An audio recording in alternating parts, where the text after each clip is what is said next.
Salut Yogi, bienvenue pour cette journée où on va travailler un petit peu sur les backbends. Déjà 11 jours qu'on pratique. Donc comme la semaine passée, ces extensions du dos, je préfère penser au terme ouverture du cœur. Ça va vous permettre de focaliser un petit peu plus sur le haut du dos plutôt que sur le bas du dos. Le bas du dos est beaucoup plus flexible que le haut du dos, mais on a tendance à un petit peu trop forcer sur le bas du dos pour compenser. Donc si durant cette pratique, il y a un moment donné où ça pince, où ça coince, où ça vous fait mal, arrêtez la vidéo, prenez la posture de l'enfant ou chien tête en bas un petit moment et puis après recommencez votre journée. Comme c'est des vidéos assez courtes, je vais aller très rapidement en fait dans le cœur du sujet, comme on dit. Ce que je vous propose, c'est de commencer sur les genoux. Je me suis assis sur une brique. Vous pouvez prendre une brique si vous avez une brique de yoga ou un livre un petit peu plus épais. Juste pour pouvoir, ou même un coussin que vous repliez en deux, juste pour pouvoir vous asseoir ici. Gardez les talons qui pointent en direction du ciel et les genoux ensemble.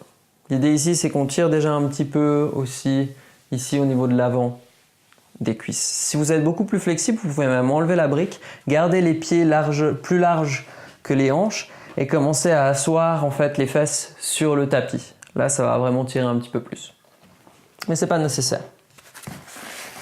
Ça s'appelle la posture du héros Virasana. Fermez les yeux, gardez les mains sur les cuisses un instant.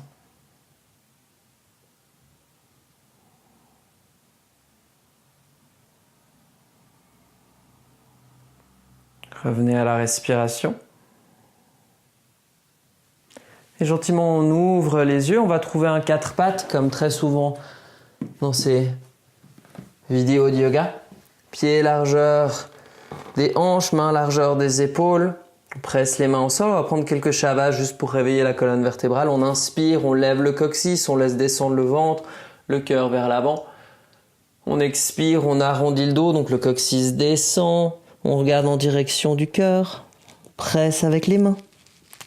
On inspire, on lève le coccyx, on laisse descendre le ventre, on presse le cœur vers l'avant et les cuisses vers l'arrière. On expire, le coccyx vers le bas. On arrondit le dos. On presse fort avec les mains pour éloigner les omoplates. Et encore une fois, on inspire dans la posture de la vache. Et on expire dans la posture du chat. J'ai un prof qui me disait, c'est comme si un chat était énervé. Vous savez, il arrondit un petit peu, il hérisse le poil ici. C'est la même chose. Maintenant, vous allez avancer les mains. Gardez les hanches où elles sont. Vous avancez les mains le plus que vous pouvez. Anastasana. On va fondre le cœur ici. Donc vous vous arrêtez peut-être ici. Peut-être vous avez besoin de mettre une brique ou peut-être le front sur le tapis. Continuez à imaginer que vous essayez de presser les hanches, les cuisses vers l'arrière sans que les hanches bougent. Ça va vous faire engager au niveau de l'arrière des cuisses.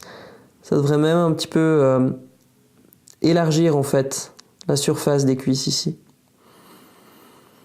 Respirez. Si vous êtes très flexible, peut-être que vous pouvez mettre le menton au sol à la place de mettre le front.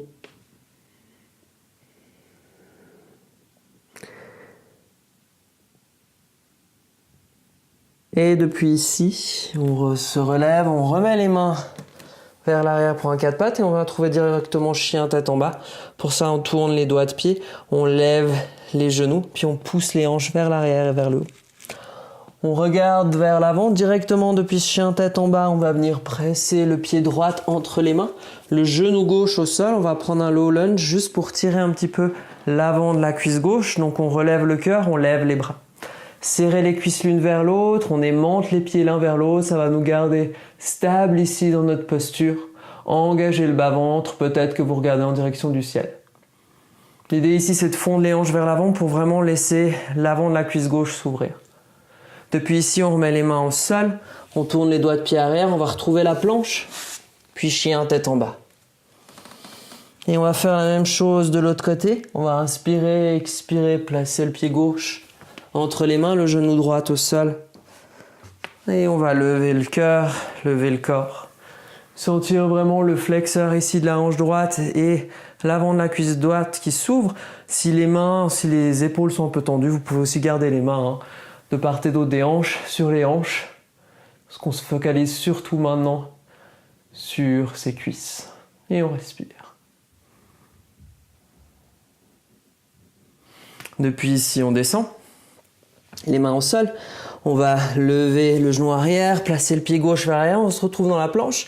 Et on va venir descendre tout en bas. Donc comme d'habitude, vous pouvez placer les genoux au sol. Si vous avez un petit peu moins de force, on inspire, on avance les épaules. On expire, on descend tout en bas. Ici. Restez ici un instant. Gardez les mains juste en dessous des épaules. Pressez le dos des pieds au sol. Engagez le bas-ventre. Pressez le cœur vers l'avant plus que vers le haut dans ce petit cobra. Donc vraiment, je presse les pieds au sol. J'ai l'impression en fait que mes cuisses, elles essayent de remonter en direction de mes hanches. Et je relâche à l'expire. Maintenant, on va mettre les mains, les doigts, des mains plus larges que le tapis, toujours plus ou moins à hauteur des épaules. On va refaire la même chose, on va presser les pieds au sol. On va inspirer, engager légèrement le bas-ventre, peut-être monter un tout petit peu plus. L'idée de venir sur le bout des doigts, c'est aussi que vous utilisez un petit peu moins de force des bras ici. Et on expire, on redescend, on va encore onduler 2 fois comme ça. Si à tout moment ça vous pince ici, redescendez, allez moins haut, vous n'avez pas besoin de me suivre. Moi, je peux aller beaucoup plus haut. Faut pas oublier aussi que j'ai pratiqué un petit peu avant de vous enregistrer ces vidéos. Expirez, redescendez et inspirez, remontez une 3e fois. Peut-être vous n'allez pas forcément la même vitesse que moi, il n'y a pas de souci. On expire, on relâche. On vient entrelacer les 10 doigts derrière le bas du dos. Pressez les paumes ensemble, gardez les coudes pliés. Pressez les pieds ensemble. Inspirez les pieds au sol. On lève le cœur, on tend les bras. Shalabhasana ici. Prochaine inspire, peut-être que vous pouvez même lever les pieds. Essayez de garder maximum largeur des hanches. Et à chaque inspire, on essaie de lever le cœur un tout petit peu plus, le porter un petit peu plus vers l'avant. Et on redescend. Depuis ici, remettez les mains vers l'arrière. Remettez les mains juste en dessous des épaules. Tournez les doigts de pied et on va venir s'asseoir tranquillement sur les talons. La posture qu'on va travailler, c'est le chameau. Ustrasana. Alors moi, ce que je vous invite, c'est de ne pas aller plus loin que la première variation. On va faire 2-3 exercices ici. Si vous avez l'habitude, peut-être que vous pourrez aller sur la dernière variation, mais c'est vraiment pas nécessaire. Ce qu'on va faire d'abord, c'est garder les genoux largeur des hanches, venir recroqueviller les doigts de pied, les talons levés du coup. Et ce qu'on va faire, c'est avec les mains, on va venir soit les placer en bas du dos.